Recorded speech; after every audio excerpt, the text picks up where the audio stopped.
탈출 준비를 하라는 것. 하지만 대다수의 운전자들은 신호에 걸려 대기하는 시간이 싫어 황색 신호를 보고는 좀 더 속도를 높여 횡단보도를 빨리 통과하려고 합니다. 저기 굉장히 애매해요. 그렇죠? 저 순간이.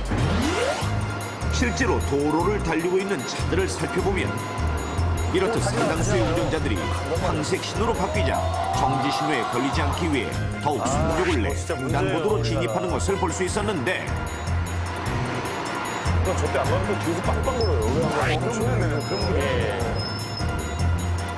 심지어 보행자 신호등에 녹색불이 켜졌음에도 불구하고 이 차는 무서운 속도로 횡단보도를 그냥 지나갑니다.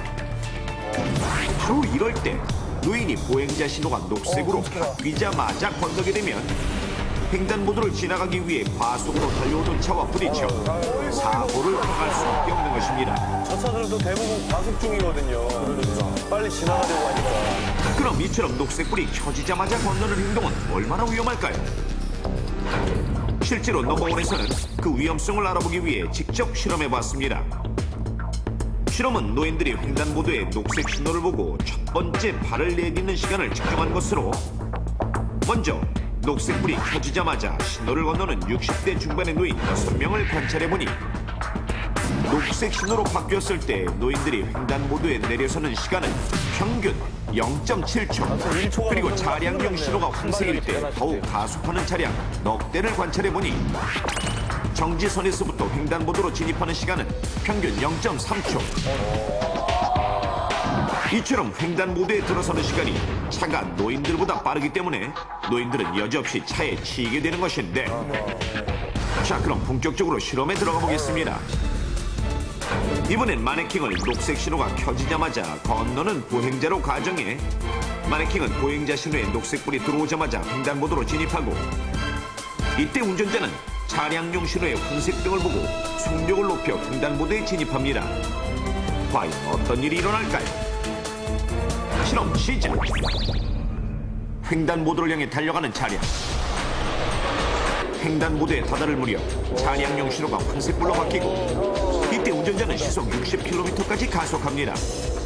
한편 녹색불이 켜지자마자 횡단보도에 들어선 마네킹. 과연 그 결과는? 마네킹은 순식간에 차와 충돌해 처참하게 부서지고 말았습니다. 단 몇 초 사이 단 몇 걸음 움직이지 않았음에도 벌어지는 끔찍한 장면.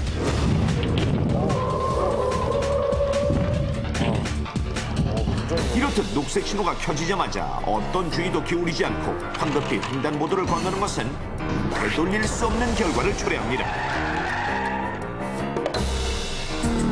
그렇다면 노인들은 이 같은 위험에도 불구하고 왜 녹색불이 켜지자마자 곧장 횡단보도를 건너는 것일까요? 넘버원 제작진이 하루에도 수천 명의 노인들이 오가는 서울 종묘공원으로 나아가 관찰해봤습니다. 제작진은 공원 앞 횡단보도를 건너는 많은 노인들을 만날 수 있었는데 자, 노인들은 어떻게 횡단보도를 건널까요? 보행자 신호가 녹색으로 바뀌자 대부분의 노인들은 곧바로 횡단보도를 건넙니다. 이번에도 녹색불이 켜지자 노인들은 주변의 차량을 살피는 등의 어떤 주의도 없이 곧바로 횡단보도를 건너는 모습. 심지어 아예 횡단보도에 내려와서 신호를 기다리고 있는 분도 눈에 띄었는데 이번에도 역시 녹색불이 켜지자마자 황급히 길을 건넙니다. 조심해. 주머니에 손까지만 주고. 그래서 제작진은 노인들에게 녹색불이 켜지자마자 건너는 이유를 여쭤보았습니다.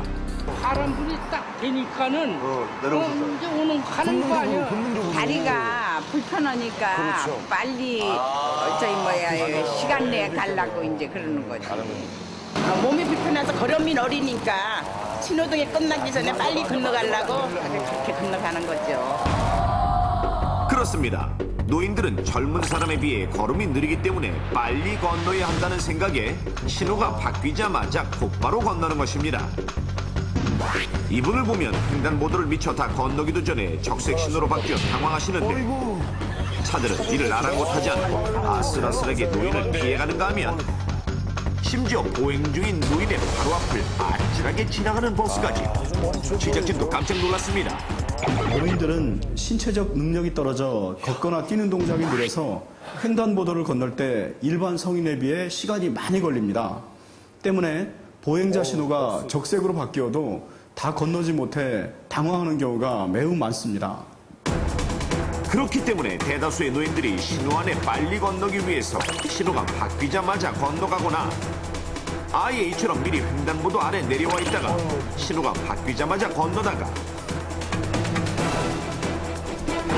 바로 이때 정지 신호에 걸리지 않기 위해 속도를 높여 횡단보도로 진입하는 차량에 부딪혀 치명적인 부상을 입거나 생명을 잃는 경우가 많은 것입니다.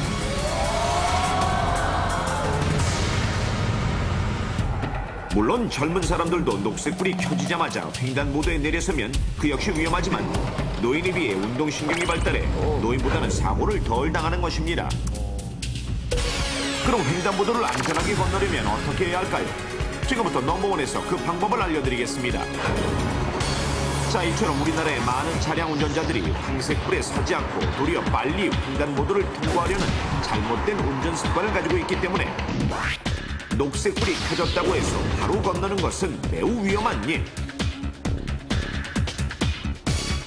횡단보도에서는 녹색불이 켜졌다 하더라도 우선 멈춰서서 마음속으로 3초를 셉니다.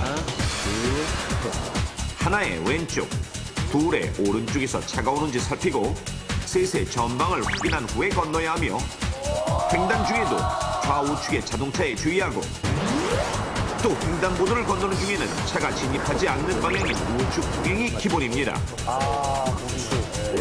그렇죠. 이렇듯 보행자들은 횡단보도를 건널 때 몇 가지 안전수칙만 지키고 운전자들은 황색불에 무리하게 횡단보도를 건너려 하지 말고 보행자를 더욱 배려한다면 끔찍한 사고를 줄일 수 있습니다. 또 앞서 말씀드린 대로 서울시에서는 어린이 보호구역인 스쿨존과 같은 실버존을 앞으로 더 확대할 예정이니 안전을 위해 될 수 있으면 실버존을 이용하시는 것도 좋습니다. 더불어 4월 20일은 제29회 장애인의 날. 서울시에서는 노인과 어린이뿐만 아니라 교통약자인 장애인을 위해서도 실버존과 같이 장애인을 위한 교통안전 대책을 시행하고 있습니다. 여러분, 요즘 횡단보도 입출구에 턱이 없어진 것을 보셨을 텐데요.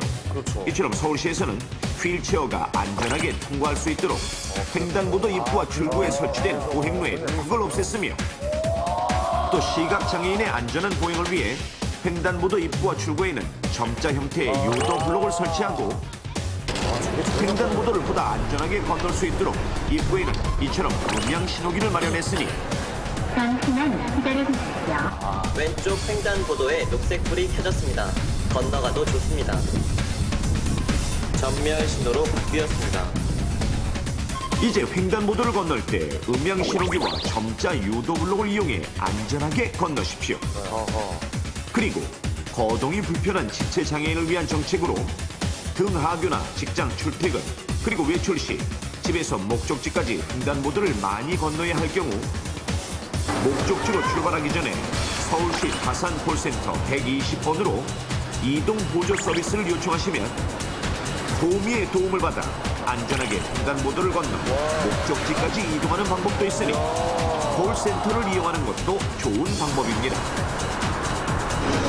갈수록 늘어나는 교통약자 사고. 우리 모두가 조금만 더 주의를 기울이면 소중한 생명을 지킬 수 있습니다.